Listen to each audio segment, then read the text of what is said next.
गुजरे नहीं तुहर बतिया के डरे जान हमर चल गइलू दोसरा के घरे।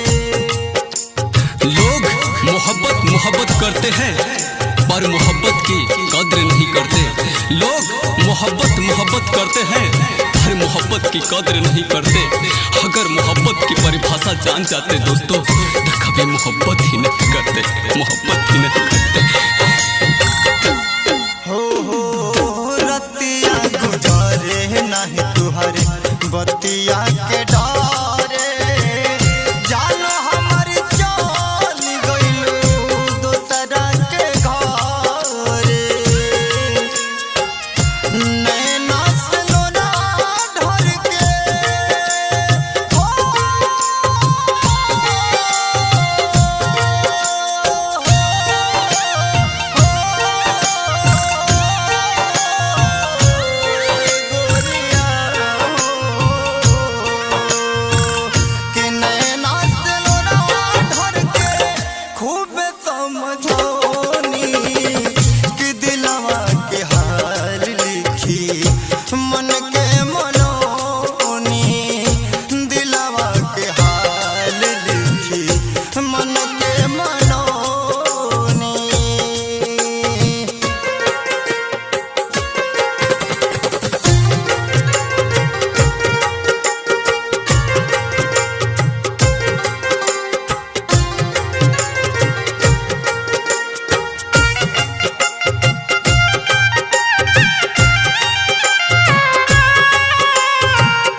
सपना सजावल के पल में तू तोड़लू बीच राहिया के दिलवर के साथ छोड़लू।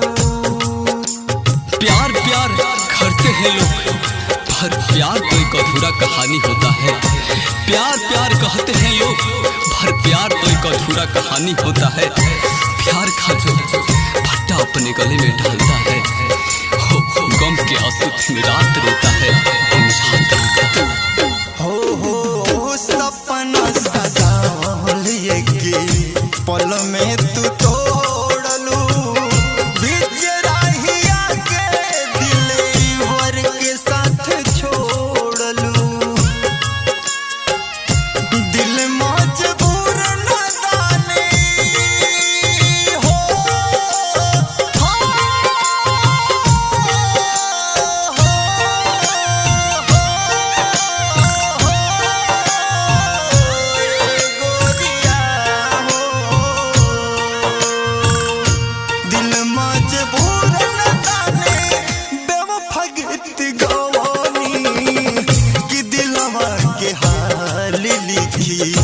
मन के मनोनी दिलवा के हाल लिखी मन के मनोनी।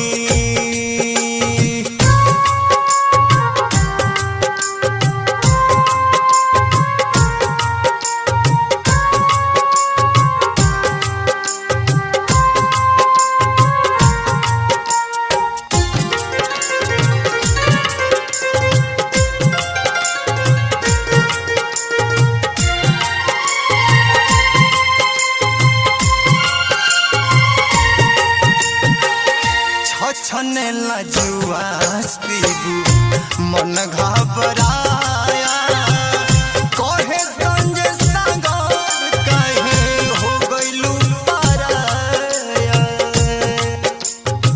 प्यार जब करना नहीं था तो दीवाना बनाई क्यों? प्यार जब करना नहीं था तो दीवाना बनाई क्यों? हर प्यार के आधा अधूरा पढ़ाई पढ़ाकर हमको गम की आंसू रुलाई क्यों?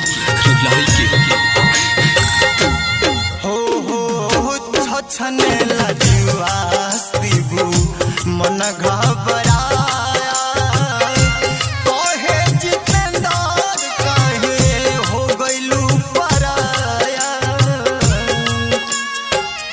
बिछुआ के बीच बिरहिया हो